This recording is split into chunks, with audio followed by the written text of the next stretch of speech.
Alleati leali ma scomodi significa che ci batteremo per la questione morale, contro la corruzione, contro i privilegi che nella Regione Veneto ci sono. Solo così si cambia a vantaggio dei cittadini. Ne dico una per tutte: via i vitalizi per i condannati.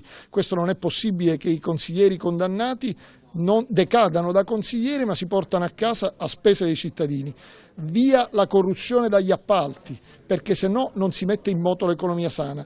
Via dalla sanità i privilegi, per fare in modo che la sanità sia un diritto di tutti e non bisogna aspettare se non hai soldi, al contrario se ce li hai vai avanti e scavalchi gli altri. Insomma, un Veneto diverso, un Veneto che punti a tutelare gli onesti a danno dei furbi che hanno massacrato il nostro Paese. Ci vuole coerenza nei comportamenti tra ciò che dici e ciò che fai e soprattutto ci vuole un progetto. Ecco, la differenza col centrodestra in Veneto ed è il laboratorio Veneto che il centrosinistra sta facendo, che c'è una coalizione che appoggia il candidato Moretti a partire dal nostro Veneto civico, dove saranno presenti gli esponenti dell'Italia dei Valori, che non sono un cartello elettorale, non devono fare il regolamento dei conti come accade nel centrodestra, ma al contrario devono portare avanti un progetto nell'interesse dei cittadini. E poi vogliamo essere controllati dai cittadini, questo è fondamentale, perché se prendo un impegno il cittadino deve verificare che lo mantenga, se no ci manda a casa la prossima volta.